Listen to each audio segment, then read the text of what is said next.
how did you launch into being a full-time muralist? Yeah, so essentially, I've always been passionate about art and creating ever since I can remember.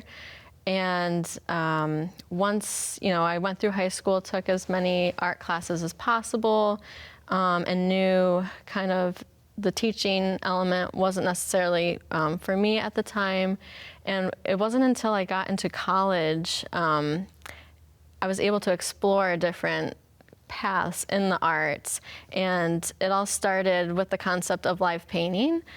So being able to paint a canvas from start to finish live, especially during a band set or at a music festival. So I got into the music festival scene, live painting for a few years, and within that it allowed me to be inventive. So I ended up actually creating a 10-foot by 10-foot frame out of PVC pipe. Wow. And I would go and to thrift stores and get bed sheets for my canvas and kind of post it up on there. And that was the minute that I fell in love with large-scale work, feeling the physicality of working a little larger than just a smaller canvas. Definitely intrigued me into thinking in the realm of starting to paint murals. And so I was actively searching for different opportunities and found my first mural job on Craigslist. Craigslist, yes. The old school way. Yeah. So how does it feel to be a full-time muralist? Does it feel inspiring? Do you feel great about it? I know it's a big leap. Yeah, definitely over the years since then, I've been actively painting murals for over a decade now, and it's just cool to see my progression and kind of just self-promotion over the years, word of mouth, and finally being able to sustain myself within something I'm so passionate about. It's gratifying, for sure. I relate to that a lot, seriously. Yeah. So I know you just did this big project in Lake Placid, yes. A huge mural on a ski resort, or what type of resort is it? Yeah, it's the Golden Arrow Lakeside Resort. It's been there for 50 years now. It's just an awesome resort-style hotel. I was initially approached by the Lake Placid North Elba Arts Alliance and the Golden Arrow. They kind of teamed up as over the past few years, they've been wanting more and more to introduce public art to Lake Placid. I was really, honored to be approached and to come and initiate this process for them. They just believed in my work and saw my portfolio, so. Your portfolio speaks for itself, right? Yeah. Now, why do you think some people are a little bit hesitant still with like public art or like large pieces in cities? Like, where do you think that fear and hesitancy comes from? It's just an unknown. People just don't fully understand the process of what it all entails, so that could be scary to think about maybe for some folks. Some people want to preserve original architecture as well, so that's a whole other aspect. And some people just don't like change per se. Building in that trust as well. Yeah. Being able to connect with the artist. Little people are a little nosy. They're like, what are you doing? Who are you? I want to see what you're, like, what are you making? Yeah. Does it relate to me? Things like that. So it's great that you're doing that work. Yeah. And that kind of ties back to what you're doing in Glens Falls, which is this amazing initiative called Mural Garden. Yeah. You want to give us a little bit of background and what it is and its impact? Yeah, so Mural Garden is relatively new still. We have big goals of kind of a 10-year project, 10-plus year project of developing, as we go. So Mural Garden is in the east end of Glens Falls within the Shirt Factory grounds.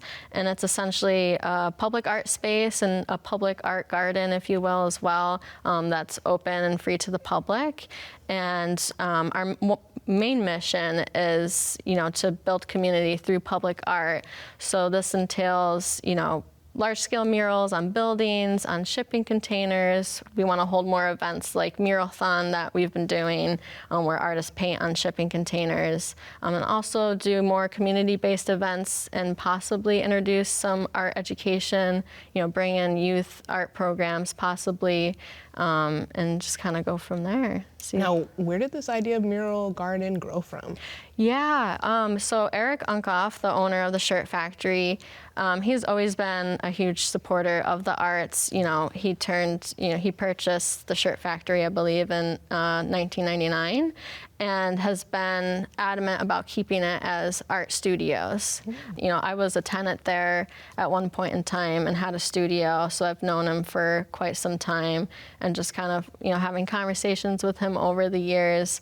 There's amazing examples of what public art can do if we look at, Asheville, North Carolina, we look at Wynwood in Miami, these art districts that are just a huge hub for public art.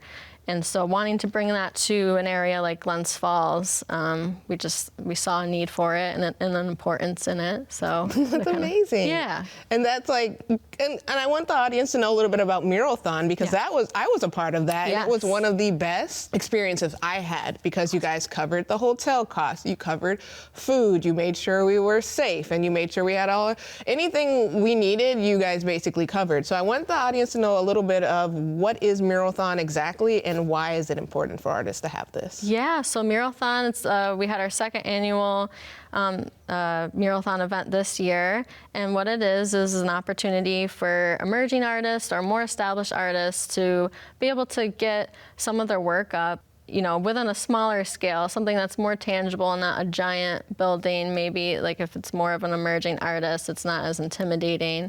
We usually have 6 artists paint 8 by 10 murals on shipping containers.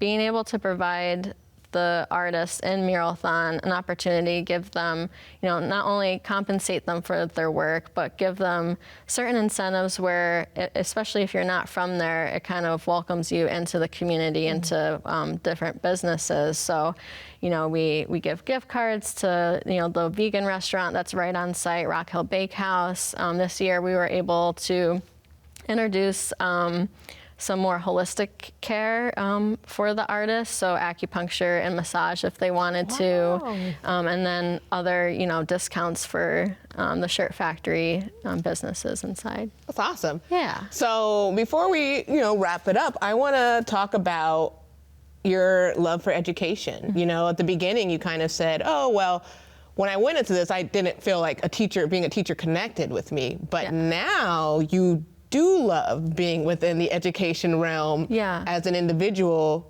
How does it feel to now be running youth programs, and what about it do you love? It feels amazing to be able to provide something like that, especially I always try to relate it back to like what did I need to see when I was, back in high school or earlier, and have like what kind of support did I need? So it's very inspiring to work with the students and youth. Just in the event to try to let them know, like, we were all given the narrative growing up that there wasn't many, tangible art, careers within the art. And I want nothing more than to be possibly that one voice to show them, hey, I'm a real person that has found their way with an alternative creative career path. With hard work, you can do this.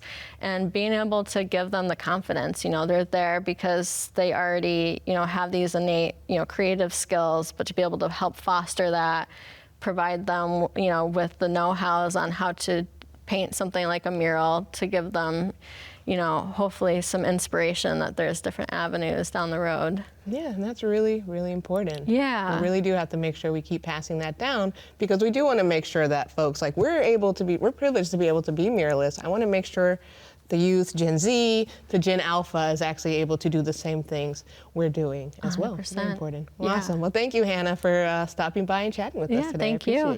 I appreciate it too. Thank you.